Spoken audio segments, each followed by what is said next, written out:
It's the start to another week here at the NBA Exchange. I'm your host, Dexter Henry, and we just wrapped up the first weekend of the first round of the 2021 NBA playoffs. There were some great wins. There were some great upsets. There were some heartbreaking defeats. A lot to get into as we start off this week of the NBA Exchange. Well, it's that time of year. It's the postseason, and the Clippers are in the postseason. And if you know my motto around the Clippers are going to clip. And there's been a lot of pressure on the Clippers to get things done. They were favorites to win the championship last year. They were pretty strong favorites again in terms of odds again this year to at least make it to the finals. Their playoff run in 2021 did not get off to a good start. That comes after a Game 1 loss at home to the Dallas Mavericks. Dallas Mavericks look good, though. They were led behind Luka Doncic. He had a triple-double. I mean, what else does Luka do? 31 points. 11 assists, and 10 boards. The Mavs were hitting everything. Their role players stepped up. Tim Hardaway Jr., a strong performance with 21 points. Dorian Finney-Smith also chipping in 18. We saw KP, Kristaps Porzingis, he had 14. Now, it wasn't all down for the Clippers. They did have a really nice dunk from Kawhi Leonard, who gave it to Maxi Kleber. But this is disappointing for the Clippers. They really wanted this Game 1 win. They're looking to exercise playoff demons, but they were unable to do it, and now there'll be a lot of pressure on the Clippers to get a win Game 2 in LA.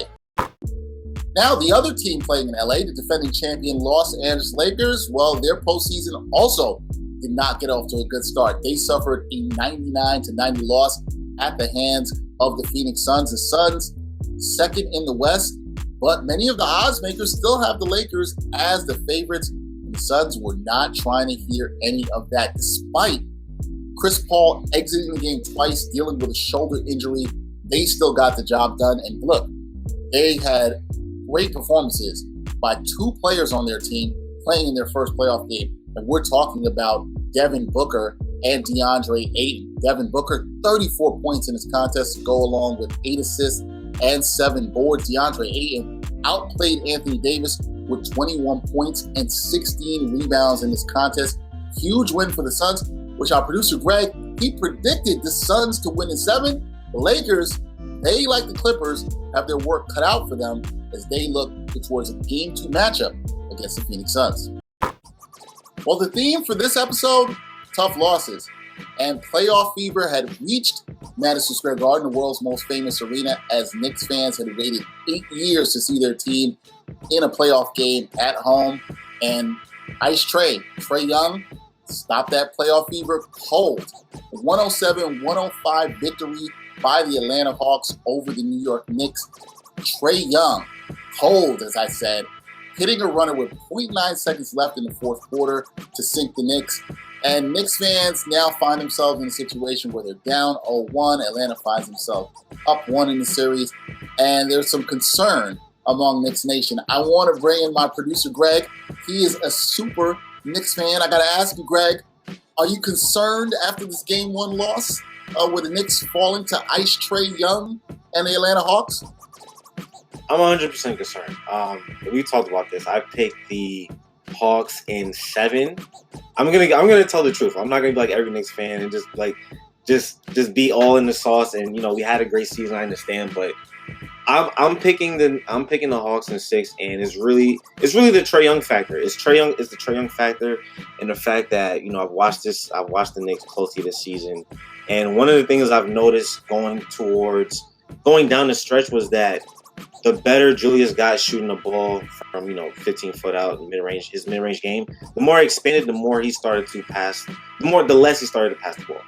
And it wasn't something that you can pinpoint and say it was an issue during the season because the Knicks were winning, but in the playoffs things changes. This is his first playoff series as being the guy. So he has to show up, right? So a lot of the things that the Knicks were able to get away with in the regular season, like Randall playing one-on-one nearly every trip down the floor, or having poor point guard play in Elfrid Payton, those aren't things that they're gonna show up in the playoffs. It's gonna hurt you. So we saw that today. We saw it in today's Knicks game. Elfrid Payton was a 0 out there, 8 minutes, 0 points. I think he had 1 rebound.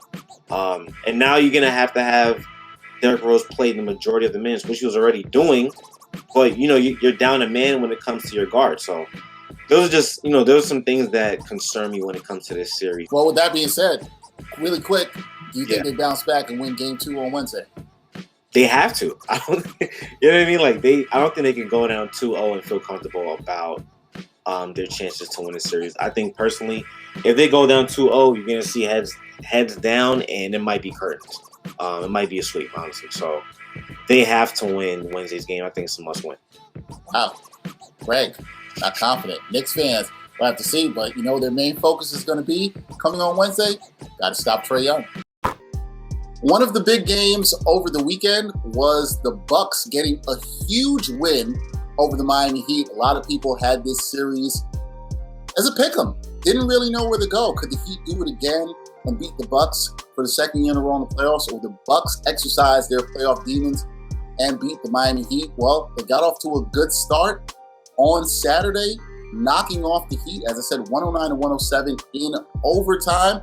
And to talk with me about the Bucks is Andrew Goodman, staff writer from Brew Hoop. Andrew joins the show. Andrew, welcome to the NBA Exchange. How you doing, man? Hey, it's great to meet you, and I really appreciate you having me on to talk a little Bucks Heat, little rematch. Oh, yeah, man. Got to talk a little Bucks Heat. So I wanted to start off with this for you because I had read some stuff that you guys had on Brew Hoop, and you guys talked about the confidence level of the Bucks fans going into this series, right? Seems like some of the Bucks fans had some PTSD about last year. Talk to me about that. Where was the confidence level of the Bucks fans? It seemed like it was dipping once they knew the matchup was going to be against Miami. Yeah, and I think in this case, PTSD from last season's bubble failure, I think that might be an understatement in this case. But, to me, it's really no surprise when you talk about Bucks fans and confidence level. As us Bucks fans, our confidence level from, years past historically has always been pretty low and, for good reason. Well, before, the seedings were decided, Bucks fans' confidence level, I wouldn't say high, but it was pretty solid. So it's really no surprise to see that it did dip once, the seedings were finalized and we saw that the Milwaukee Bucks were going to face the Miami Heat for the second year in a row. And I really don't blame the apprehension here from Bucks fans. We saw what, the Heat have done really the last 3-4 years, scheming against Giannis Antetokounmpo. They're that one team that, Giannis just hasn't really exercised his demons against. They're very well coached, number one. They're one of the most disciplined teams in basketball. So when you talk about the dip in confidence level, I totally understand it. But for me, I really do appreciate that the Bucks didn't really take that approach of, we're going to do everything in our power to avoid the Miami Heat. And I'm pretty sure the guys in the locker room, I know there was, a decent amount of roster turnover when you're talking about the Bucks. I think they also want to exercise their demons against the Miami Heat. So I'm really glad it worked out in this way. And, their journey to a championship does start with the Miami Heat. And I think you look at the Eastern Conference matchups here, that the Bucks do have one of the tougher roads to win a title. And, that's something I'm totally okay with. And you have a guy like Giannis, who, is already at his age is one of the greatest players in basketball at the moment. So I think something like this could really, cement his legacy if they were to eventually advance and win a title. Yeah, I do think it meant something, Andrew, that they didn't try to avoid the Heat here. I thought that did mean something heading into the playoffs, right? And so now we go into game one. Obviously, this game was hanging in the balance. Jimmy Butler has that huge layup to send the game into overtime, and in overtime it's back and forth. And then Chris Middleton hits the big jumper, the game winner, to seal it. Now, I'm sure you were watching on Twitter, elsewhere from Bucks fans. Did you see the confidence level shoot back up, Andrew, after Chris Middleton hits that jumper and they win game one? Well, of course, everything is all fine and dandy after Chris Middleton gets this shot that was very well defended by Duncan Robinson to fall with 0.5 left, in the game. But, for most of the game, I know I'm speaking for me, but also on behalf of a lot of Bucks fans, my anxiety levels were just totally through the roof at a very unhealthy level. And, we going into this series, we knew this was going to be very hard fought, hard nosed, slower than normal pace basketball because, you do have the Miami Heat. They like to slow things down a little bit defensively.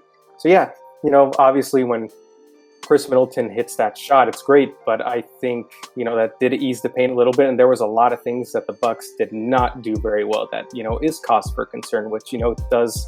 Once, you come off that high from the game winner, you realize these are things they need to work on, for game two, which is coming up Monday afternoon.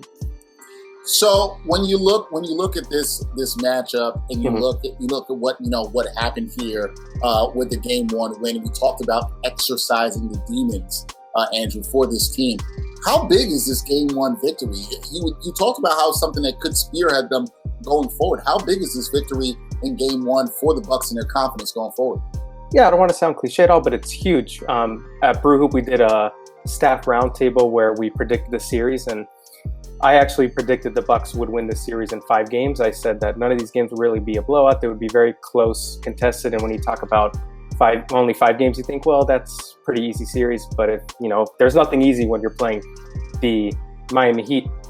So I actually thought that the Miami Heat were actually going to steal home court advantage and win game one a la Boston Celtics. I don't know if you remember, I believe it was the 2019 postseason when the Bucks eventually lost the Toronto Raptors in the conference finals, that the Boston Celtics was Al Horford and Kyrie Irving. They just came into Milwaukee, took game one of home court against the Bucks, and I thought we might have seen a little bit of the same on that. So this was Saturday afternoon. But, it worked out for the Bucks, and I'm glad it worked out that way because it's very crucial to keep home court, especially when you're playing a team like Miami Heat, who themselves have a very good home court advantage as well.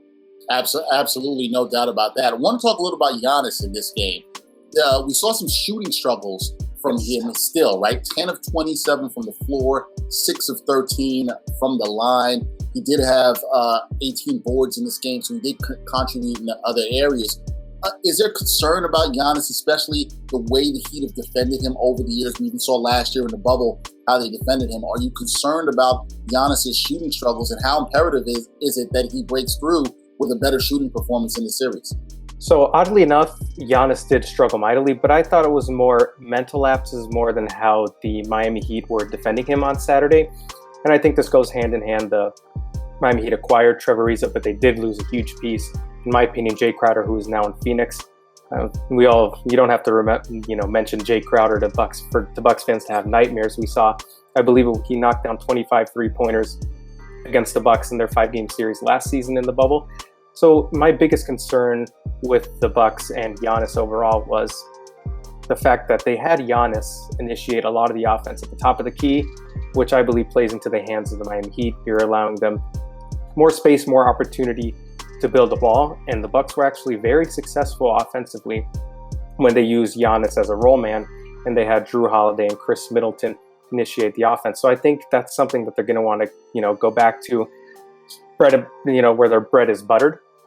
I also think it is a little, I hate to admit it here, but I think some of the critics are right when you talk about Giannis and is he a playoff player?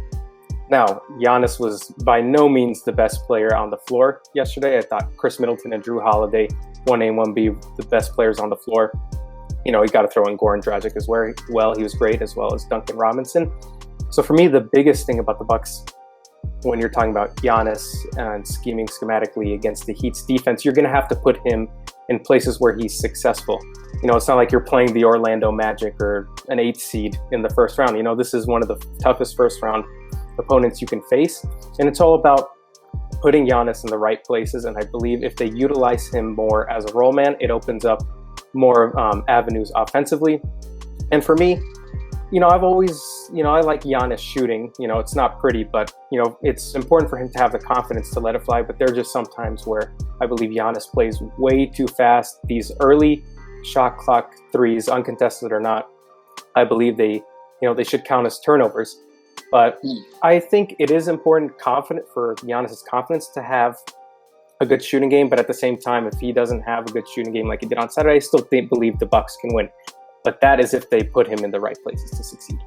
Got to have him in the right places to succeed. Absolutely. So when you look at game one, Andrew, would you say, what is the biggest takeaway from this? From this game specifically? I'll get into the keys with you next. Mm-hmm. But if you had a takeaway from game one, what's the biggest thing you took away from that matchup? One of my biggest takeaways, I was, pretty confused the first half. The Bucks offense was in the mud. It just seemed like it was a lot of hero ball, iso ball, not a lot of ball movement. And what was concerning for me is that the Bucks played the Heat pretty well, all things considered, in the regular season. And to see the Bucks kind of go away from their success in the regular season matchups against Heat was pretty concerning for me. So I think that's one of the bigger takeaways. Also, I thought the defense did a fantastic job on Jimmy Butler. Granted, Jimmy Butler did miss some open shots that he usually makes, but we saw the impact that PJ Tucker had. I believe I saw a stat from ESPN Statistics that Miami Heat players were actually 1 of 10 or 0 of 10 shooting when PJ Tucker was the primary defender, which is very, that's why the Bucks got PJ Tucker. So I thought that was very nice to see his impact in just a short spurt. Yeah, he has that impact defensively, and obviously knows help stretch the floor, hitting those corner threes. So if we look to game 2, which is tonight, 7:30 Eastern on TNT, what are the keys for Milwaukee to go up 2-0 in the series? You're going to have to play fast. You're going to have to start fast. The start they had on Saturday was suboptimal. They kind of let Miami do what they want offensively.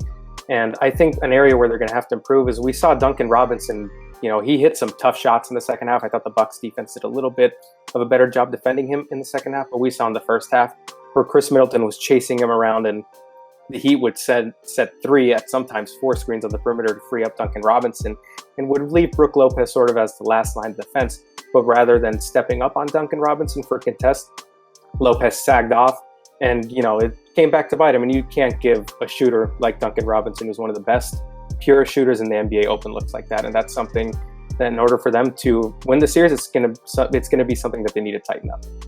Absolutely something to watch. All right, final word. Bucks win game 2, yes or no? I actually do think the Bucks go to Miami. I do believe they go to Miami up 2-0. I'm not overly confident. I don't think this is going to be, like a 15-point blowout, but I think just having that increased capacity in the crowd, Giannis is a guy, and like most NBA players, that really feed off the energy from the crowd. So I think that the Bucks upping it up to 50% capacity is really going to help in their favor, both offensively and defensively. So I do think the Bucks head to Miami up 2-0, but it'll be a very closely contested game like we saw in game 1. All right, we will see what happens in game 2. As I said, on TNT tonight. That is Andrew Goodman for Brew Hoop. Andrew, thank you for joining the NBA Exchange. It was great. Thank you for having me. I really do appreciate it.